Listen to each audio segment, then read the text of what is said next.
Good morning, Bill. Good morning, Bill. Are you just so excited this morning that your microphone is lit up and dancing? It's glowing with excitement, and my hand is plugged into it, and it's pulling energy from me, from my I-ness. Oh You know, yes, yes. For your man, speaking of Inus, I got to go.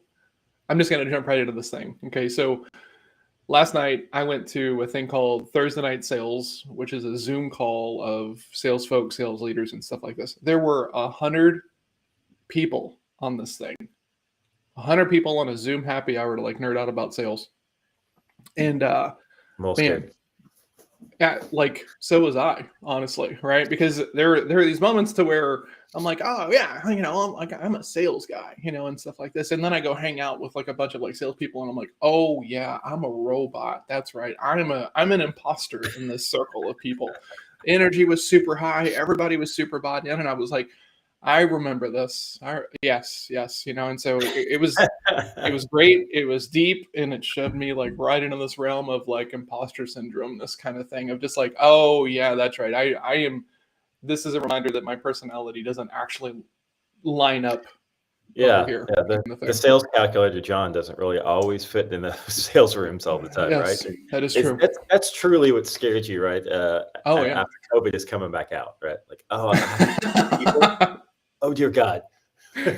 Kind of, yeah, it was like I used to go to these sales conferences and stuff like this, and I would go to weekly sales class and everything, and I'm the lowest energy person in both of those situations because I am who I am, and so it's been a while since I've been around that kind of energy. So log into the Zoom call at 7:30 last night, right? I was doing some gaming and I was like, let's go check this thing out. Logged in a little bit late. 100 freaking people and just bombs of knowledge freaking everywhere. Like so That's freaking what I was deep, gonna ask. good, and Was it at least worth it? amazing. So worth it. Very, very much worth it. Challenged me, made me think through some of my own stuff, and yeah, it was awesome. It was really like intimidating, but awesome. Gotcha. Morning, Mr. Yeah. Tao, Mr. Regular. Good morning, Good to Mr. see you. Tao. Cool. Well, we're at the end of the week. We How are. did things go? Because I know it's a rough one for you, a Yeah. little bit, or a Less little than more than a ideal. little bit. Yeah. Less than ideal of a week. Okay. Uh I don't I don't this is one of those like weird things of sometimes it just sucks. Sometimes you're just gonna have a bad day, right? And this is why your mindset is so important. Good morning, Jordan. Hey, Jordan. Um like mindset is so important because I can choose to dwell, I can choose to hold on to it, or I can try to meaningfully kind of put it down and move on and do that stuff. So uh I'm already in that space of like, okay, let's go, let's move on, let's figure out the next thing and stuff like that. So rough week, less than ideal. I've talked about this on the old show, right? How much would it take to get me to set it all on fire, right? Is the thing that I think about and write about, because it's just like it's Yeah. normalizing and looking at like how I feel about this stuff. And man, it was a pretty low number this week, honestly, right? Yeah. So, on to next week is really the thing at this point. Today is Alice's birthday. So my daughter is 11 years old today, which Man, is crazy to think about. nuts. Sixth grader. She had a lockdown at her school yesterday, which we're not even going to talk about because I just don't think Okay. I have the capacity.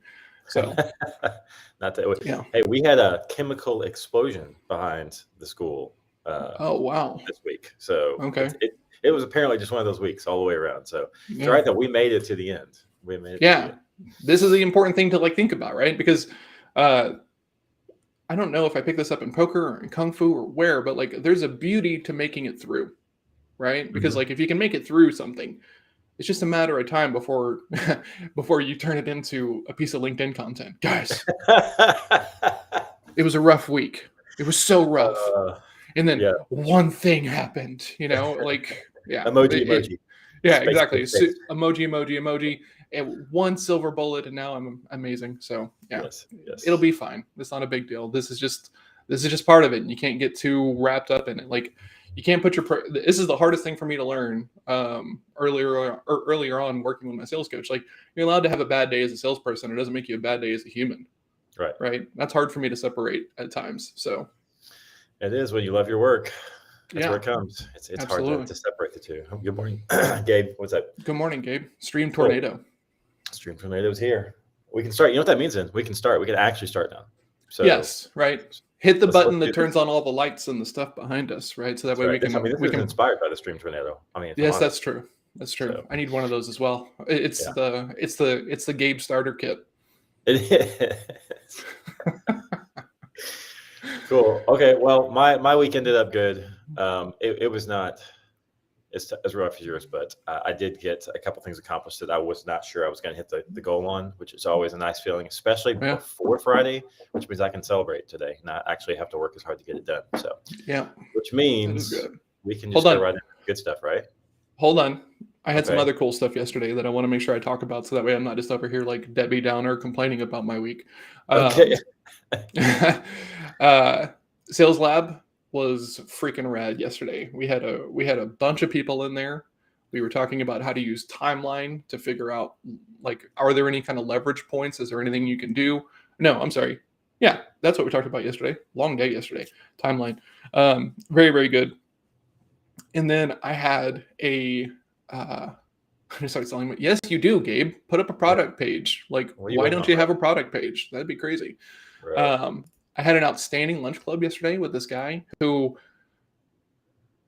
this is one of those weird things. I have no idea if the character of the conversation, right? Because like I ask a lot of questions. I get people talking, right? That's my whole thing, right? I don't want to do the talking. I want you to do the talking. I'm the one asking the questions here, kind of deal. That's how I normally think about it. And man, we had an excellent conversation. He's in like executive recruiting, and he talks about how like he takes people golfing, and like the golf is a way to like kind of suss out their character and everything, which is true, right? One of my clients, he does like a weekly golf, or like a maybe once a month kind of golf thing on Fridays, and it's always like a rotating group of people. And he goes, man, 4 hours out in the sun with someone, you get to know who they are, they get to know you, and it's just inevitable you're going to end up talking about business. And it's true, right? Like there's something to that. Huh? Or frisbee golf. Or frisbee golf. Levi, I miss you. Yes. But yeah, RIP. So that was just like a really cool call. Lunch Club continues to be the best networking platform I've ever been a part of. If you don't get an affiliate link in the next week, I might come over to your house and beat you over the head, because that's very fair. Yeah, you are their biggest cheerleader, honestly. It's like everyone crushes it on there. It's so good. I had a very cool call with someone who Whitlock introduced me to, which was great. Sales Practice Lab. I had a really cool conversation with like inside market conversation with a new team that I'm supporting. So I got to talk all about treasury management and all this stuff. It was really, really cool. And she was like, hey, if you guys need another call or anything. And I'm like, ooh, could I bring my guys? And she's like, that would be totally fine. So, have, potential to have more great conversations and help out the team I'm supporting with direct market calls. And that's always like a really cool spot, because salespeople need to hear it from as many different people in that ecosystem as they possibly can, right? People who sell it, people who use it, people who don't like it, all of that stuff. So that way they can have better conversations. So yeah, that's true. Very true. Yeah. And I got some ClickUp help yesterday, which was really, really, I had a block around something in the system, because I document my days, right? I put notes for everything. And, we figured out a way to do it inside of ClickUp, so that way I don't have to do a system hop anymore, because I was doing it in Notion and doing a terrible job of putting it into ClickUp. And now I can just take these notes inside of ClickUp. So as long as I'm documenting myself, which is what I should be doing, it's already going to be in there. So that it was like a huge hurdle, because Christina, who's my ClickUp guru, was like, oh, we'll just do this. And I was like, what? And so, yeah, she helped me out with that. We built a template, ready to go. So that was very exciting. I love whenever I can have a conversation and look at tech a little bit differently, and it makes it accessible for me. Yeah. And it's funny how much a small thing like that, seemingly from the outside, can like put a huge mental block inside your own head. Yes. Where everything seems cumbersome, like all the time. And then it's like one little pebble from your shoe is taken, and you're like, oh, this is amazing. I love this now. Absolutely. Like, that's huge. fundamentally, I couldn't find a place to like take notes in that system on a regular basis, and I'm like, how in the hell is this a system that you can't like write in? Like I'm such like a diva writer. I'm like, where can I put my You thoughts? said And it. like they're just not giving me any space. Everyone's got their divaness, right? It's Yes, somewhere. We're gonna that's find true. out. In fact, I can't wait to find out the next person we talk to what their divaness is, because I know it's in there. I can already tell. I met them Yes. this morning and I'm like, there's something there. I can't wait to Oh hear yes. what it is. Absolutely. Let's bring him on. All right, let's do it. Let's bring him on. Yes. Here he is. Mike It's Simmons, It's Mike. everybody. Mike Simmons. What is up? I am not a diva. And that's point number That is, one right of there. all the words that I think could be used to describe me at any point in time, diva is probably the least likely. There's a couple. We make it through a couple of the first couple of letters of the alphabet before we get to diva. And Fair. yes, all three of those can be used and have been used widely. Totally fair. Totally fair. Well, Mike, good to have you on, man. Thanks for waking up early. It's awesome to be here. I'm realizing with my setup, my eyes are going to be all over the place. So I can assure you that I am, rather than looking at the camera, I'm looking at you guys. We'll work on this setup. God, talk about tech issues. We never talk about that. Where we look at the camera. but not a diva, guys. If I'm not looking at you, it's because I'm looking at you, just not in front of the camera. Hey now, come on. Okay. So now I've got the D. Thank you. Yep. We're just doing our part. Thank you. Yes, this is true. That was really difficult to listen to you guys talk while being in the green room. I wanted to jump in and I couldn't chat, so I couldn't. Yes. I was like, that's what we do to guests. We put them in the backstage and just talk about things that they have opinions on, but don't let them contribute. It's like incredibly torturous. Watch them squirm. It's the best part of our morning. So again, I'm not a diva, but you're working on psychologically breaking me down. But I'm fragile. There we go. So we're just going to work our way all the way through. Mike is well known in this event that I was at last night. Like people were like, I hit the Zoom call and then Mike dropped in and it was like cheers. Everyone was like, Mike. And I was like, oh wow. Like there's some deep relationships here. How long have you been going to Thursday Night Sales? Yeah, so I think I joined right around the same time that Mike Hook joined. So he's the norm around there, and he again awesome group. Awesome group of people, and that was the first time I had joined in a couple of weeks. And usually, what's funny about the way what I think is funny, I will join when I'm on the golf course. If I'm able to get out and play on a Thursday evening, Thursday night, Thursday afternoon, and Thursday Night Sales is going on, I'll go on there, and then when they get to the point where where everybody has to be on camera, then everybody gets to see me working my way around the golf course. But I absolutely love the community that Scott and Amy have put together, have curated, have cultivated, and I was fortunate enough to be able to make it down to Florida when they did a live event earlier this year, and it was awesome. And to the point that you made, John, just a great group of people that come together who deeply care about the others that are inside that group and want to continue to help pull and lift people up. And at the same time, when people are spouting things that just aren't true, or getting into it, or allowing themselves to get into their own head, people will call them out on it. Oh yeah, and that helps everybody. It helps us break through those challenges, and we all have those challenges. Like we can get in our own head. What's the phrase? The mind is a terrible thing. Like the mind can be a terrible thing. That bit of space in between the two ears can get you into a situation where you your thoughts become debilitating, and they can slow you down, and they can create these monsters that we have, whether it's imposter syndrome, or it's self-doubt, or it's procrastination because of lack of understanding of what the next logical step is, or that's an not knowing piece. But there's even, hey, I know what I need to do, but I'm going to go find 8 other things around the house to do, like fold laundry or go for a walk or whatever it is. So yeah, it's an awesome group of people. And if you're not following Amy or Scott and the extended team that puts that on, with Robert McClaws, Alexine, Mike Hook, then make sure you do so. Yeah, very like I'm new to Scott Lisa's content. I'm fairly new to like Amy's as well. But yeah, they both know their stuff for sure. And it was funny. The thing that I took away so much from that call last night, because there was a moment, Jake, that was pretty cool, because like Amy was like, "All right, I'm concerned with safety. So if I can't see you, you gotta go." Mm-hmm. And I was like, hell yeah, let's go, right? And she goes, "Oh, like now we're gonna get deep and everything." And I was like, "Oh, let's go!" I was like ready to make popcorn almost.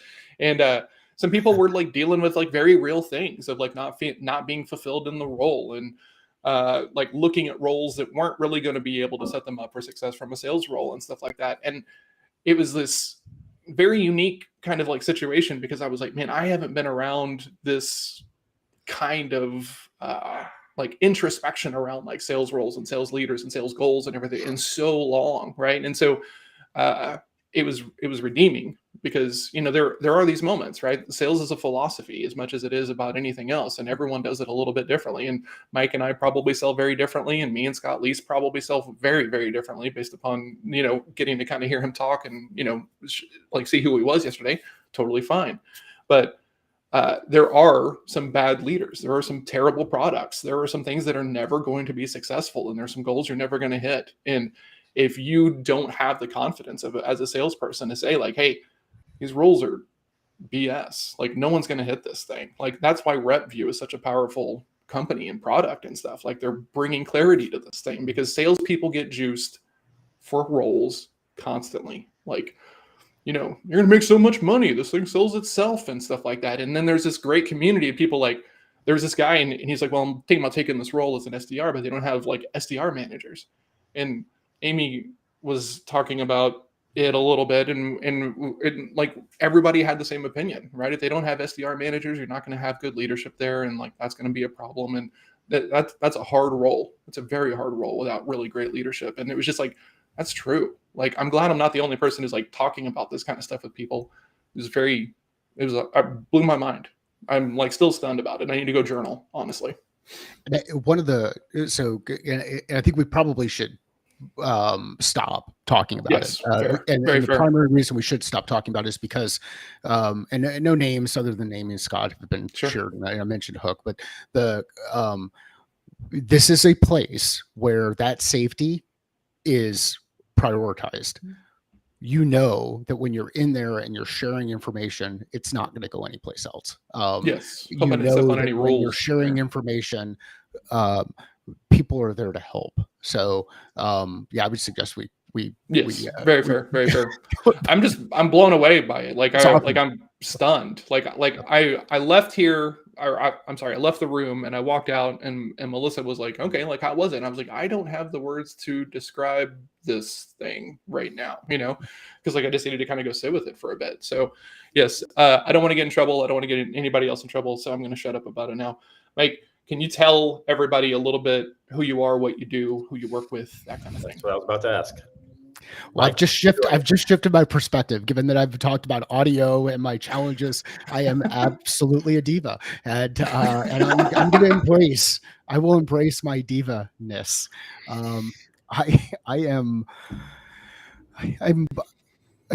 live in Arizona. I've got a background where I've seen and have been able to participate in a lot of interesting things that have created a unique approach to going out and doing the work that I do. And that's why John wouldn't be able to sell like me. Jake wouldn't be able to sell like me, and nobody would be able to sell like me unless you happen to go through the same path, which is, hey, born in New York, went to high school in Southern California, moved in the middle of my freshman year, went to Arizona State University, BA in psychology, didn't have the grades to keep going in the business school. So I shifted things there, worked my way all the way through school, UPS. So operations management, understood what ends up happening when, why UPS has part-time workers doing the work that they do, at least back then, doing the work that we would do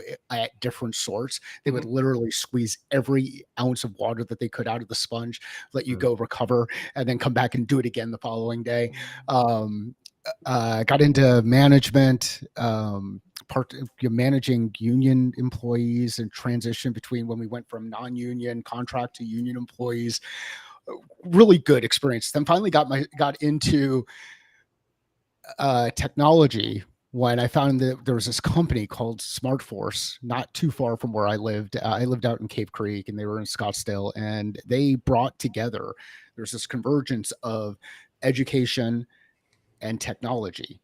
So, and they had coined the phrase way back when instead of I's in front of things, we were putting E's in front of things. So e-learning was the phrase they got, or the word that got coined back then. And I was, today you'd call that customer success. Back then we were implementation success, a learning consultant.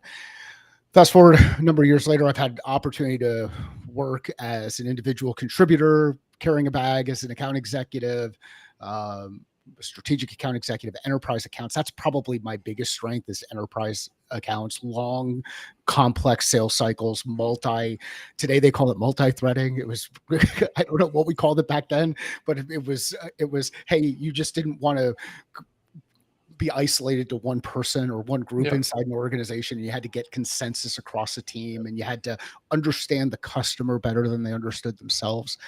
To leading my last W-2 role, I've led the Americas team at ed tech company called O'Reilly, and I left that in 2016 when a co-founder and I started Catalyst Sale, and I've been at it ever since. Co-founder exited the business. I've gone through different stages of working, committing more time to clients and less time and backing the business off a little bit. But that is me in a nutshell. I've got a podcast. I tend to be pretty direct when it comes to asking questions. And I believe that sales, business, and life are all thinking processes, and we should be thinking differently about the way that we go about those things, and they all converge. So that is me in a nutshell.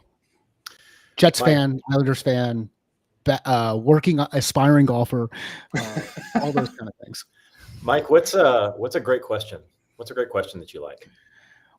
I just like, I like how questions, just a general how question, because it doesn't get people defensive. Like sometimes when you ask the why question, and the how question can be a why in disguise. So if I ask the right how question, I can, people will feel a little bit more comfortable answering that question. Whereas if I ask, hey, why'd you do that? Or even like, what were you thinking when you did that?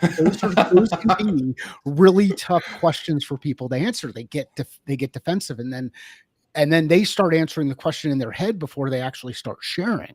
So, how would you do that? Or how might we do it differently? Or how do you see that working out? Like anything we can do to simplify the questions we ask.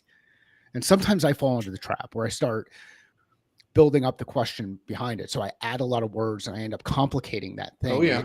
When doing the podcast has helped me get better at it. Yet still, when I listen to recent episodes, I'm like, God, you were an absolute geek. You got so into fanboying out on the person that you were talking to that you built up all this energy rather than just ask the question and shut up and listen. So best questions, short, to the point. And I like the how type questions because of the way that it opens things up. Ultimately, everything gets back to what and why, though, because if we don't understand the what, if we're not clear on definition, it's really hard for us to determine how do we move forward to make sure that there's alignment. And if we can't get to why, understand the impact that's happening, why this thing is important, then we don't deserve to move forward.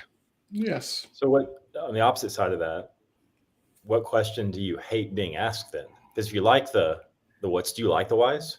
Do you like that question? I do. I now there are times where I've probably been in situations where my nonverbal would demonstrate that I didn't care for the why, and it might be. And Most of the time, yeah, for me. It happens. You get into situations where people don't have the context, right? So in our own mind, there are people bleeding out. There's something that's super urgent and we just have to save whatever's going on. And then someone asks a why question and you're kind of like, look, I don't have time to work through all of the reasons why and all of these other things. Let's just get this thing done. And what you forget is, and I just went through and read it again recently, the Fifth Agreement, which is the follow-on to the Four Agreements. If you haven't read the Four Agreements, read the Four Agreements. If you have read the Four Agreements, pick up the Fifth Agreement because it's pretty cool around the importance of doubt. But there are stories that we make up in our own head that it will influence perspective that we have on certain things. And I might think we're under crisis, so I want to move really, really fast. And the reality is that crisis is in my head, and everything, and nobody else is there. So there are times where I will get those questions, and if I think we're in a crisis mode and I want to keep moving fast, then I really don't want to spend the time to go through, and those get frustrating. The other ones that get frustrating for me are when someone is something like, "Hey, well, you're the expert, you know all of these things," and then they ask questions that just get in the way of applying that expertise so that we can just move stuff forward. And I posted on this earlier this week. I said the thing I posted was, when you're in the room and you're asking questions, do your questions create unnecessary tension? Do your questions create uncertainty? Do your questions slow things down? Do they create confusion, questions or comments or whatever? If they do, take a look in the mirror and make sure that you don't have your own personal agenda that you're driving forward, because that agenda is not going to help the team. Now, the flip side of that is, and I think this was covered in World War Z of all books, but they talk about it was the table of 10, the group of 10 in the, I think it was Israeli government. It was basically said that if the first 9 people all agree to something, it is the 10th person's obligation to say no, to question it, to push back. So I think there's a balance of all of that. We just need to understand our agendas. John would be good at that. That like the job that I want, the offer that I want to make is just hire me to be your devil's advocate. Like, and the thing is that if you pay for this, I will let you win, but I don't let you win if you don't pay me. That's really good though. Like I particularly, I like how you talk about our own agenda and thinking about like triage is what I don't want to call it. You said bleeding out. Like you're triaging most people most of the time. You just don't know it. And once you realize that, then you can have a different conversation and ask better questions. So I love that you brought that up. So in what you're doing right now, right? You in 2016, you left W2 world and started what you started. How do you see that playing out in what you're doing right now? Yeah, to the point that John just made, which is, look, if I'm outside of the business, I can provide a different perspective. I can ask the questions that a lot of people in the room don't feel comfortable asking. And I tell you, that is one of the biggest mistakes I made last year when I joined one of my clients full time. I was so bought into what we were doing, and I'm still bought into the mission of the business. I kind of lost my mojo like Austin Powers when I was inside the organization and got myself into more of a reactive mode, and I wasn't leading at the level that I expect of someone of my capability, and I wasn't asking those questions. And when I did ask the questions, I wasn't coming across as asking the questions with the level of genuine intent and curiosity that I have. So I wasn't leading in the right way. And what I attribute it to is it's one thing when you're outside of the business, providing perspective, nudging, helping people kind of see that, hey, we're in these trees, but there's actually this forest out here that's actually coming around. And Jocko talks about it in the context of detach. How do we detach so that we can observe? And now you get into John Boyd's OODA loop. You observe, you orient, you decide, and take action. Yep. Observe, orient, decide, take action. Observe, orient, decide, take action, and continue that loop quickly. If you're getting into a situation where you're in a reactive mode, you're not able to observe, you're not able to orient, you're kind of just going along with the team, allowing shiny things to become distractions, then it doesn't do any good for the organization. So this is why I believe that this is the perfect place for me, which is that place where I can come in and ask some questions so that unknowns can become knowns. And now I'm going to go all Rumsfeld, and there are known knowns and known unknowns and unknown unknowns. Well, as we kind of go through this progression, we all have these unknowns, and we have these things that are create some uncertainty and create some doubt relative to whatever is happening. It's hard to pause while everything is going on and ask those questions so that the unknowns can become known. It just becomes really, really hard to do that. So, Jake, back to your question. I think being an external consultant, an external advisor, an external coach who can ask really simple questions that just will seem obvious when they're asked can make all the difference and can accelerate speed to impact rather than get ourselves into a situation where people are just running around going really fast. And speed to impact is more important than going fast. Yes. Yeah, yes. That's a good distinction. Yeah. Man, that I've never been able to put it into words why I prefer to be on the outside, but like that is it right there, right? Because like if you put any group of people too close together, right? I was in the military. I've been in these like hyper groups of people that are all doing the exact same things, right? And they all become remarkably similar, and no one can think outside of the box, right? And so the joke that I make is everyone likes how John talks truth to power until like you're the power I'm talking truth to, but it's like that's also part of the job, right? Because like I talk to owners and like let's just find some salespeople. Commission only is probably going to be fine, and I'm like, that's going to be a nightmare for you. Like you don't have the culture for it. You don't have the infrastructure for it. You're like, why do you want to do it that way? Well, because, and I should have asked the how question. How'd you decide that that's the right way to do it?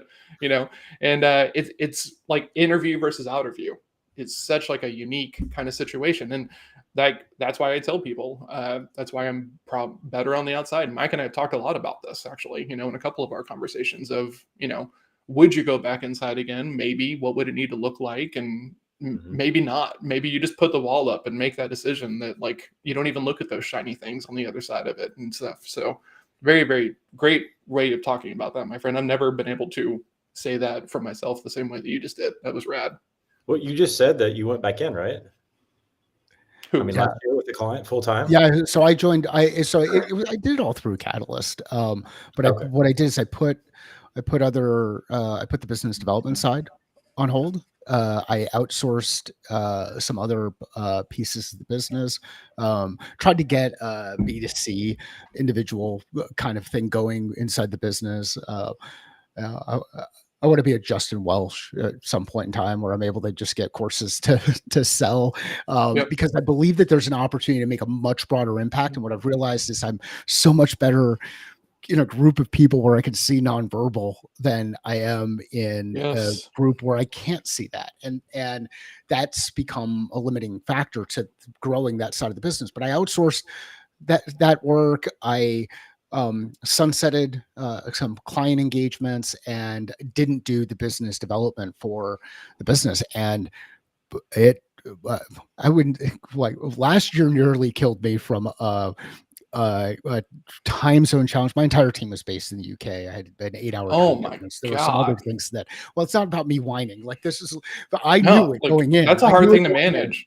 thought I could be superhuman and work my way through it. And then I realized that, when you're getting less than 4 hours of sleep or 4.5 hours of sleep, it just starts compounding like a lot of other Yes. things.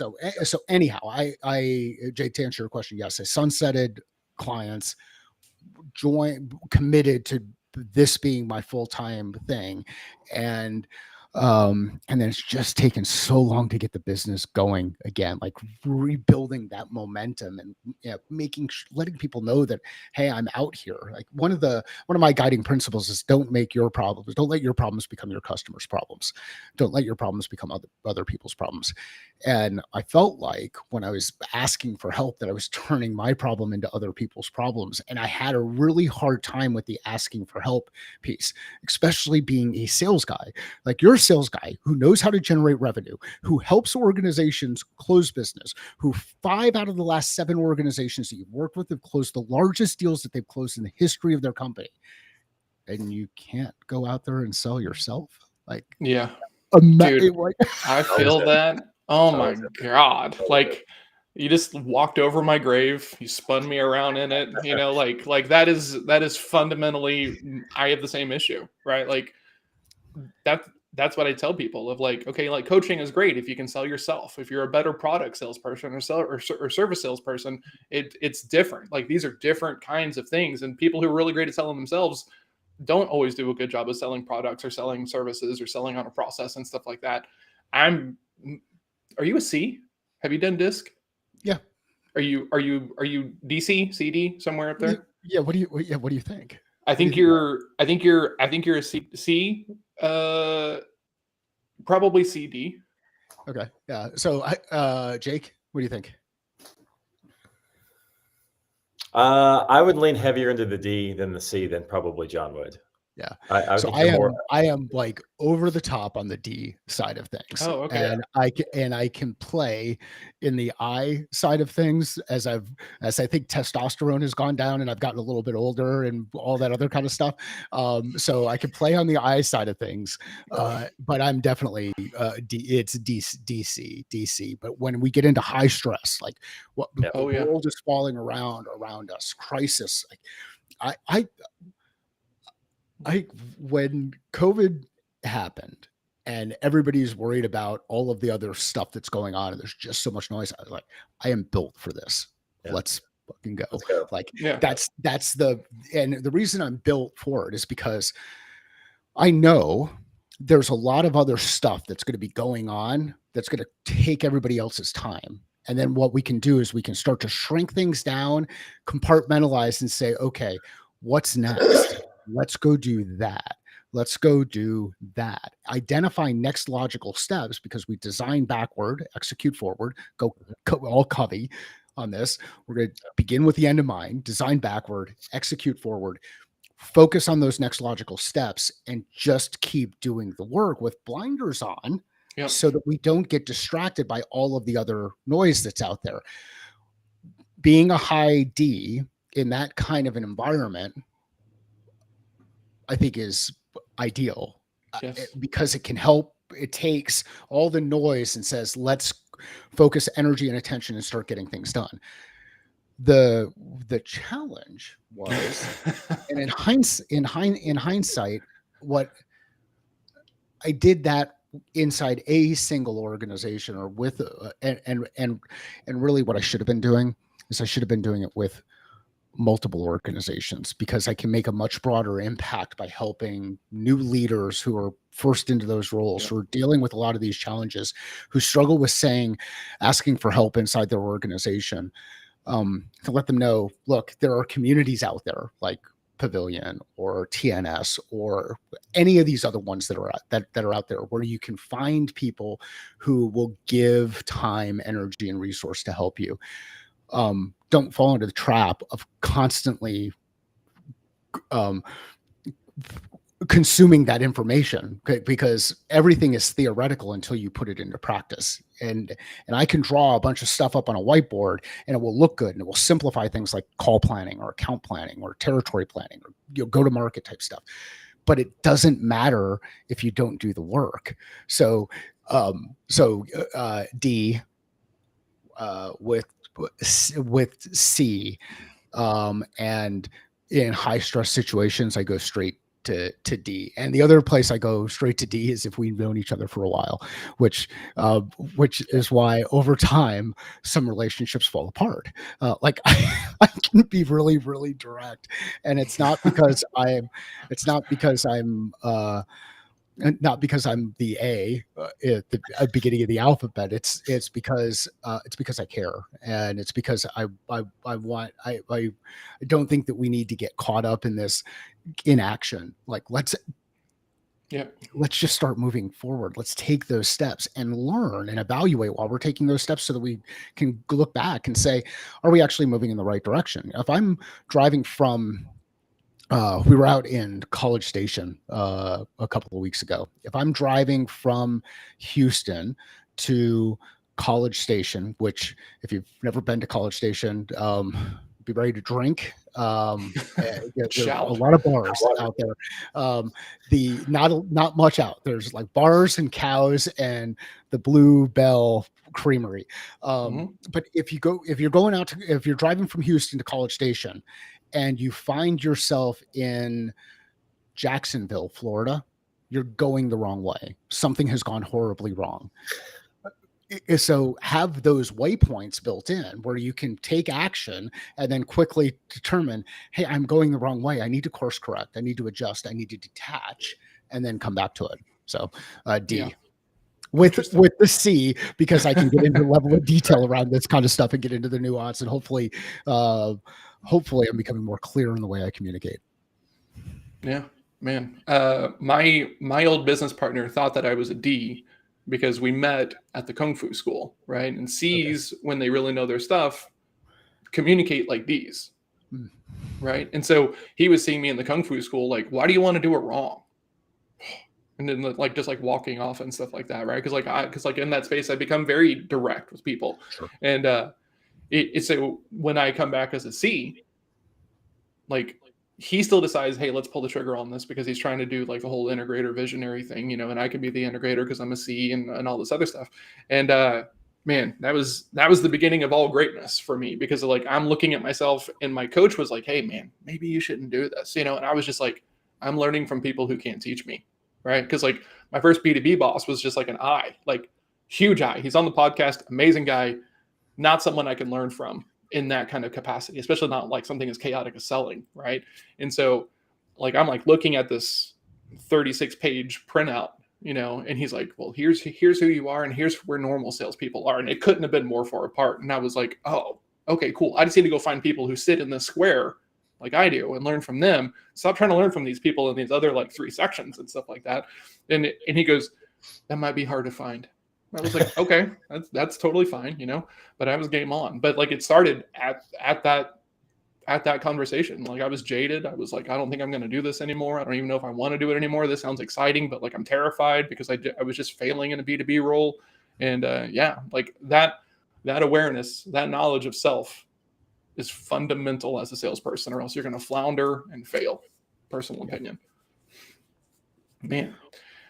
Okay, I have some questions. Across the board. So what, like, you know, if you've got kids at home, so we've got 2 kids. Well, they're not kids anymore, but it's funny when you turn the corner in the house and you realize there's another dude in your house. And that happened a couple of years back. But I've got a 19-year-old and a 16-year-old. They'll be 20 and 17 here in the next couple of weeks. But they, if they could leave the house with 2 things, and I go back and forth on one of them. I either will refer to it as a high sense of self or high level of self-confidence. The sense of self-confidence is one. Self-awareness is the other. If they have those 2 things when they leave the house, then we've done our job as parents. Once we get through those 2 things, then we start to get into things like critical thinking, creative thinking. Then we start to get into other things around making a impact that goes beyond themselves. But the core, self-awareness and self-confidence or sense of self. And if you have those things, then you can work through the kind of the challenges and the ups and downs of what will happen in life as you take on new things, and you realize, hey, you know what, I'm not the only one who's dealing with this thing, or this is what I'm dealing with this is what I'm dealing with at this point in time. So those two things, and I think they apply, just like John had talked about, they apply business, life, sales in anything that we do, because if you have those two pieces, you're likely coachable.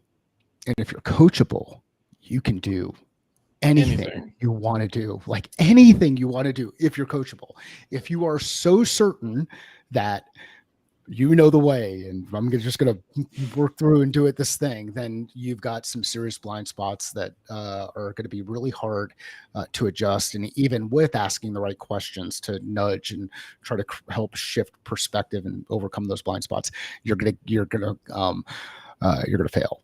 So be coachable. Yep. Man, Mike Simmons in here dropping just value bombs. Like, I remember my business partner, we were talking about potentially working together and everything. And he was a guy who I was teaching at the Kung Fu school. And so he goes, we're working on stuff. And he goes, man, I love this stuff. And I was like, I do too.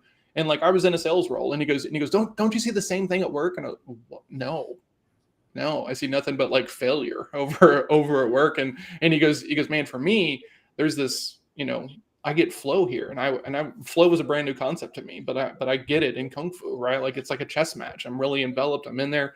And he goes, man, you can have the same thing as a salesperson. And I was like, not in my experience. And he was like, well, maybe you're doing it wrong. And I was like, okay. And like, I was, and Jake will tell you, because we worked together before this transition, I was not coachable in any realm, any way, shape, or form other than Kung Fu, like at all. It was a nightmare. Like, I wouldn't coach me now, like me now wouldn't coach me then. I would be like, go figure your stuff out, man. Like, you're a nut job. But yeah, that was a big thing for me, is like becoming coachable in my career had to be framed from like the Kung Fu lens, or else like, I don't know that I ever would have gotten there, honestly. I have some questions for you, sales tactic side, if we get into that stuff. Okay, let's roll. Enterprise selling is the brass ring. Everyone is super excited about it. They want to go do it because it's a big challenge and everything. What do people do wrong when they're new at the enterprise level? Like, what is like the one thing that people shouldn't do when they're stepping into that first enterprise role? Yeah, I don't think there's a big difference between the thing that the mistakes people make on the enterprise side versus on the smaller side of things. And I think so first, let's define what enterprise is. So what does enterprise mean to you? That's a really great question. Enterprise to me means that you're like one of the, you're in a huge company. You're in like a news driven social media darling kind of company, right? So Oracle, IBM, like massive enterprise. Like, this is one of those words I only know how to define it with that word, right? Like, oh, what's enterprise? Well, it's enterprise. It's the big stuff, right? How do you define it? Jake, how about you? Yeah, I would have said Fortune 500, or use some sort of monetary. They make more than X revenue a year. Yeah.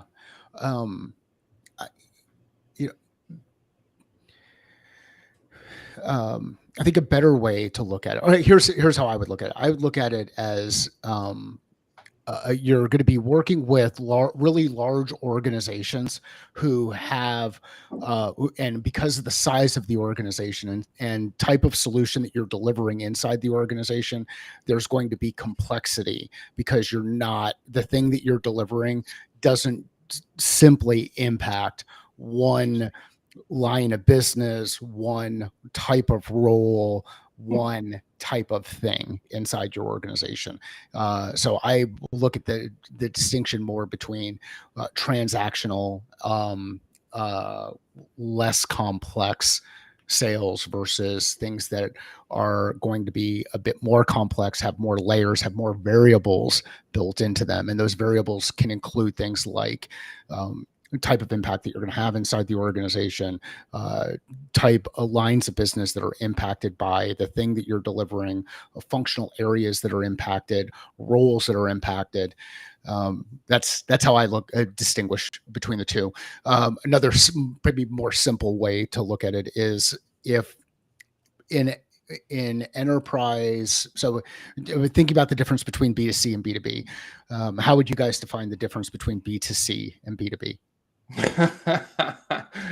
Well, my true opinion is that B2C is a lot harder because there's less goal orientation and less urgency, so therefore you have to lean into more high pressure. It's not tactics. A definition. That's how that's opinion about that is that for sure. It's an opinion for sure. You said how do you think about it? What's the difference? Well, how would you define? I don't work in B2C for a reason, right? Like I did that for a very long time as a retail sales rep, and like retail sales rep and like actually being a B2C sales rep is very fundamentally different, right? I'm aware of that, but like in business, it's like it's easier to uncover goals and motivations and drive, and people have deadlines, and the process is just easier for me on the business side.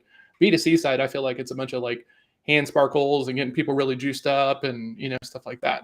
That's a flawed view. I'm aware I need to go work on myself around this thing, but yeah, that's how I think about it. Jake? Okay, so I think that from a definition to answer your question, Mike, I think B2C and B2B is the main difference is who holds the purse strings. Okay. It's a business. It's not your money, quote unquote, when it's B2B. You're just a decision maker. And B2C, it's actually your money. Yeah. Interesting. Okay. So here's how I look at it. In B2C, you're likely buying on behalf of yourself. Right. You're like, I'm going to go pick up a new pair of AirPods, or I'm going to pick up a new, new putter. Like I can, as an individual, I'm going to buy on behalf of myself. In B2B, you're buying on behalf of others.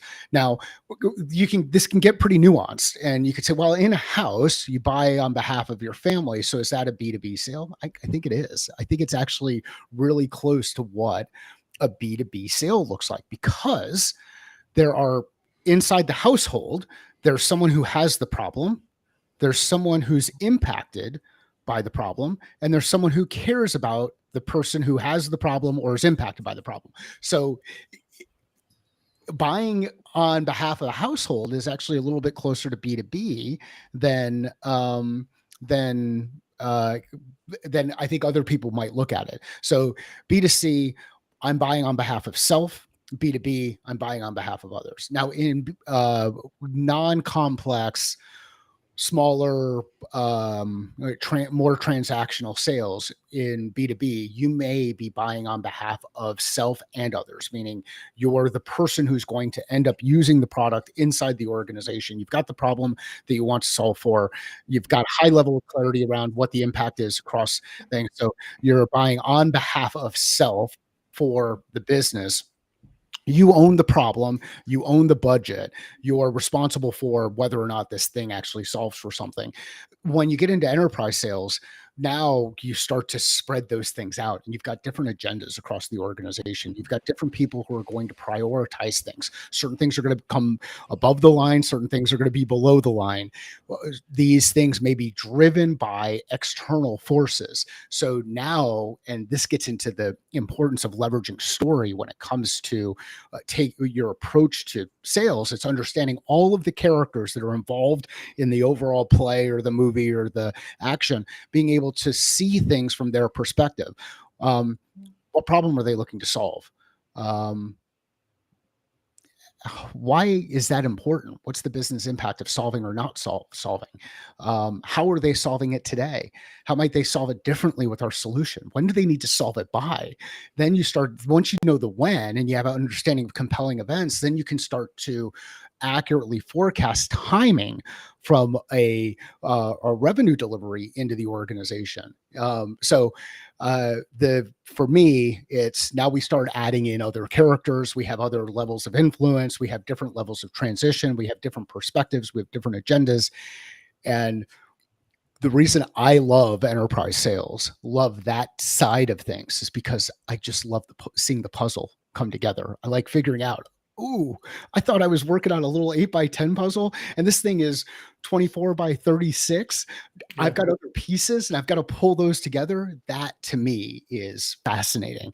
And it's this natural curiosity around how do we help solve for the problem that people are having inside their organization so that the business um, can perform better, so that people can perform better inside the business, so their customers can perform better and everybody can thrive. So that's how I distinguish between enterprise, one, B2B and B2C, two, small and enterprise deals. I mean, like there are, would you call yourself an enterprise sales rep if you were selling paper clips to Intel?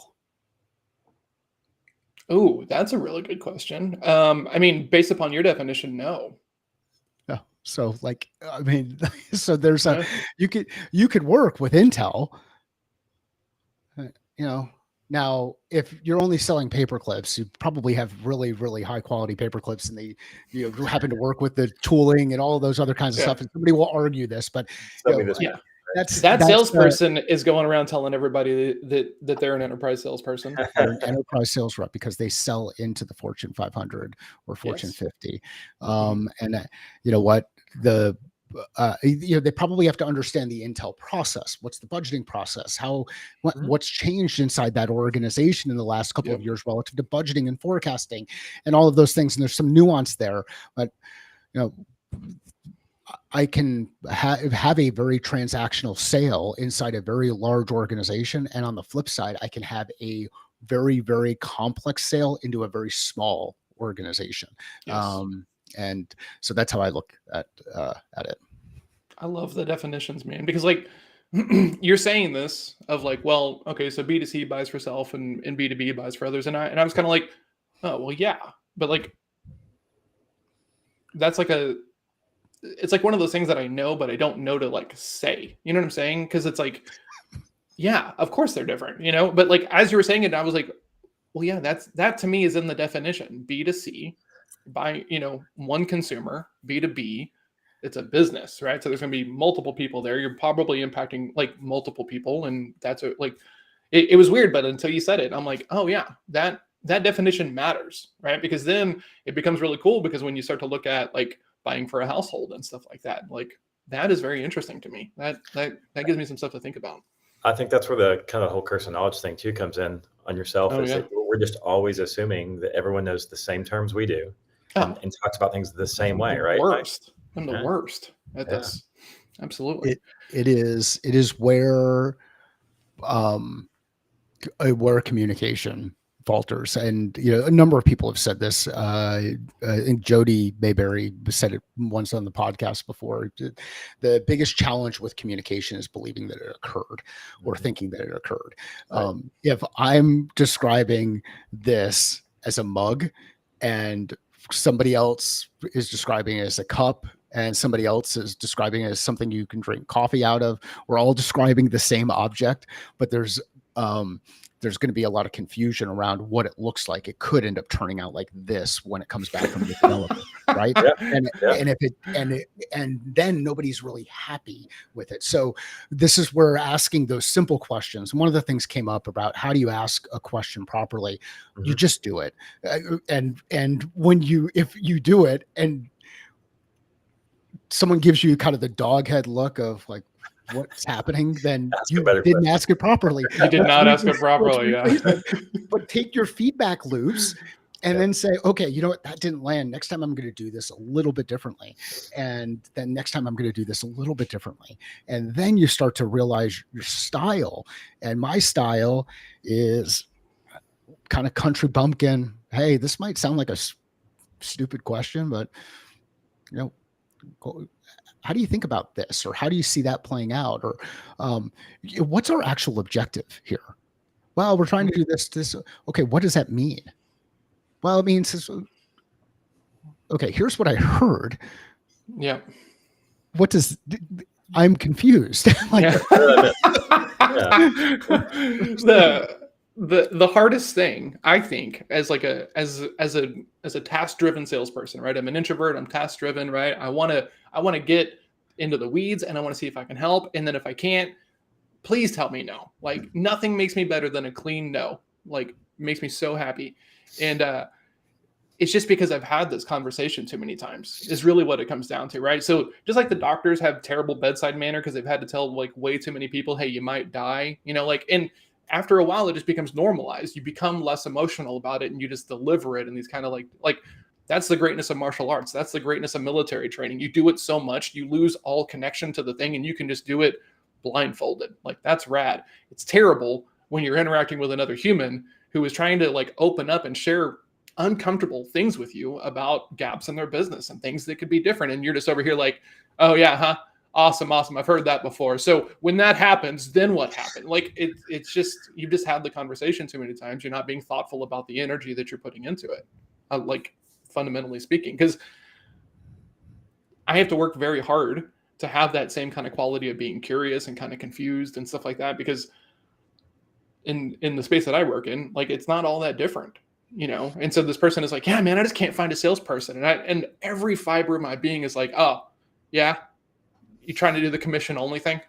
Like, that's just fundamentally where I want to go. And that puts a brick wall in the conversation. And then we're kind of done.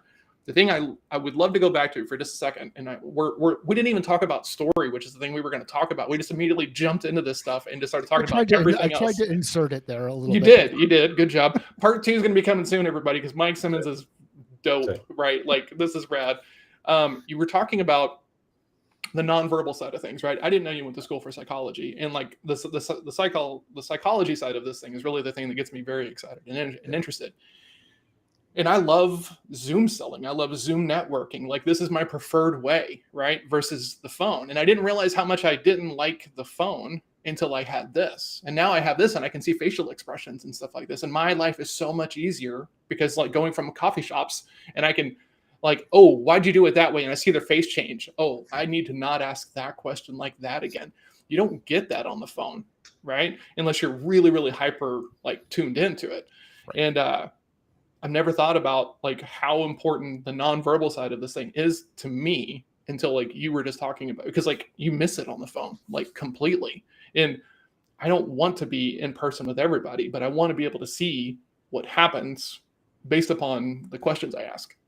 That's fascinating. That was right. This is why I think it's critical for people to still engage with folks on the phone or engage with folks with the camera off, because you have to hone your skill around, yes. Although I can't see the reaction, there are verbal cues I can share, questions I can ask, or things I can do to demonstrate a level of engagement there. So there's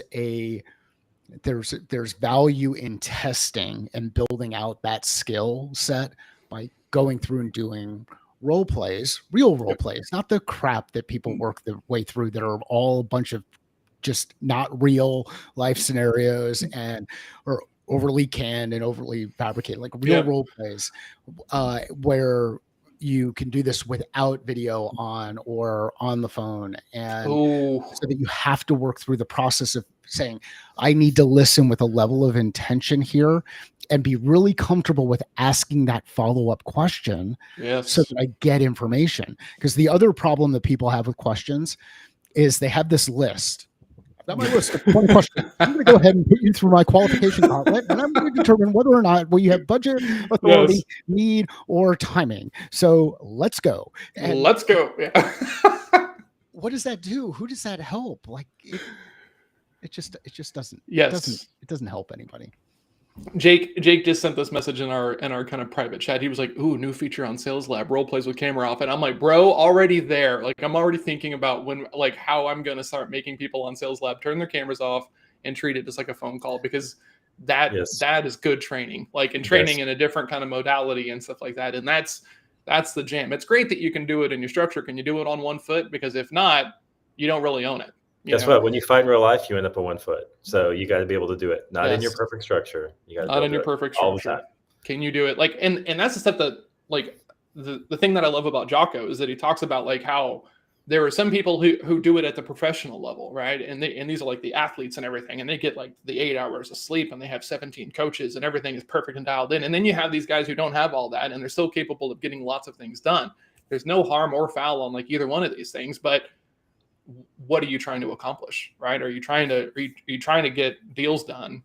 Or are you trying to be the world's best, like, knowledgeable salesperson? Like, that person who's not closing deals isn't the label. Like, they're not a salesperson if they're not talking to people for revenue and trying to form relationships and stuff. And so, yeah, I love that's going to Thursday. If you're part of Sales Lab and you're watching this thing Thursday, cameras off. It's going to be rad. I'm so freaking excited. I'm going to write it on the whiteboard right now. Well, the nuggets that I took there from Mike personally was that you've got to get in the flow of what your customer's doing. Mhm. Like, some customers are not going to be comfortable on camera, and you've got to be prepared for that, to have a good conversation and to listen to verbal cues and to listen to tonality and be able to sit there and go, okay, this is where they're at. I'm not going to chase them around and make them do my platform. I'm going to take them where they're at. And I think that's something a lot of people fight as well. Is like, I'm sorry, we can't talk unless this happens. Whereas, isn't your job as a salesperson to listen and to be available and to answer questions and to provide value and to help guide and steer people? And what better way to do that than where they're already comfortable? Man. All right. So I'm going to bam fam because we're at time. Mike, will you come on again? Is that cool? Can we do a part 2 in the future? Anytime you guys want. I absolutely love this stuff. Like, so anytime you'll have me, I am happy to jump on. Dude, don't threaten us with a good time. You might be like the recurring guest on here, and you're just going to have to be getting up at 5 a.m. just like a lot. So don't make a bed you don't want to hang out in. The cool thing about Arizona, once the rest of the country comes on board with this, everybody will feel like this. But the cool thing about Arizona is I gain an hour on you all in a couple of weeks, like 8 weeks, I think. So so I'll be on Mountain Time in October or November. I forget when time change happens, but it's amazing what it does to my calendar. It just screws everything up. So, so here's a quick secret. If you live in Arizona, anytime you send calendar invites out, send calendar invites out in the other person's time zone, or stick to Pacific time zone and always use the Pacific time zone. It will make things work a lot better. So anyhow. So, like, in your house, like, your kids are like, it's 5 o'clock, and you're like, no, it's not. Like, do you do that? Not like that. There's the things I get excited. The things I get excited about in my house are definitely not time. Or time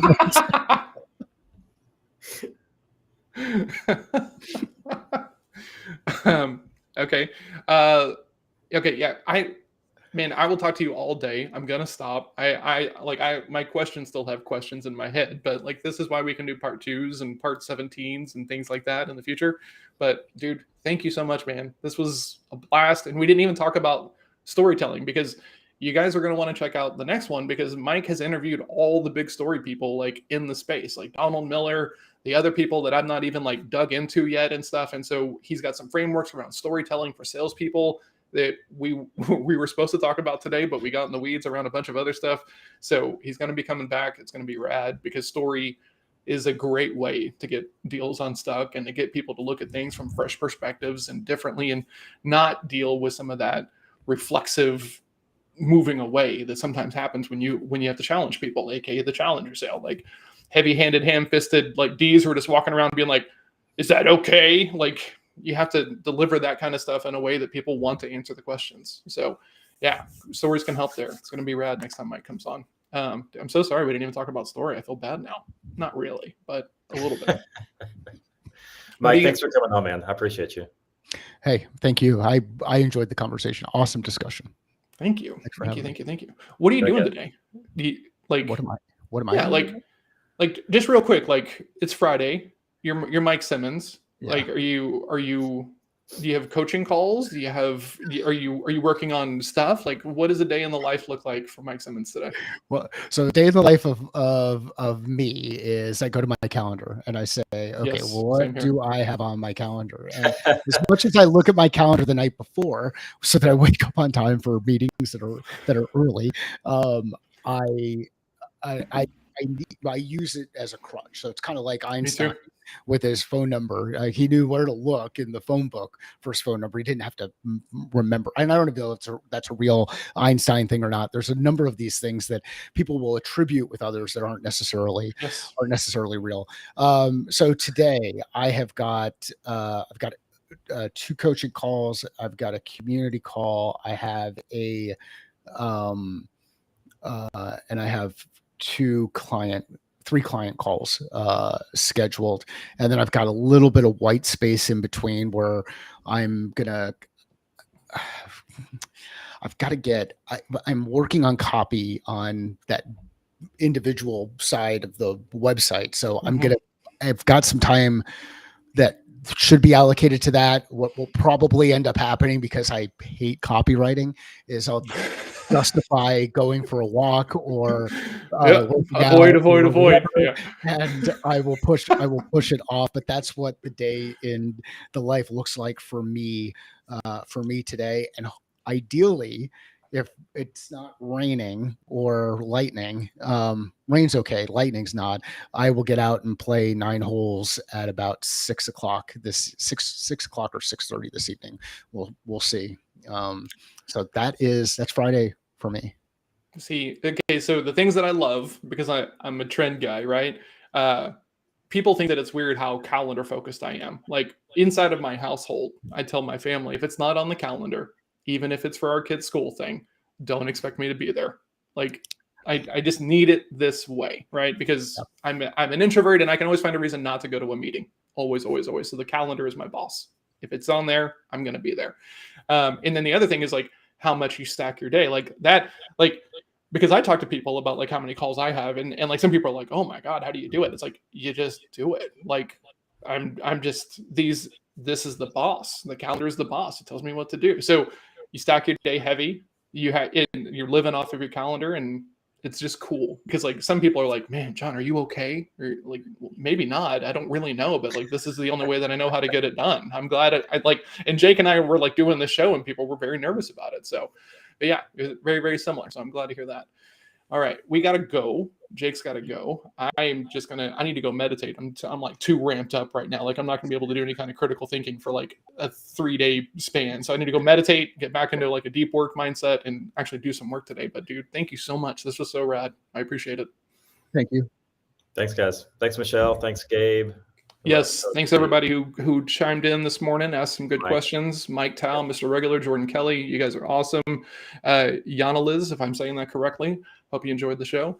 You guys all have enjoyable Fridays. If you're watching the replay and you have questions for Mike, drop them in the chat because he's coming back. We will get to ask them to him. So please drop them in. Team Replay. See you guys later. Bye, guys.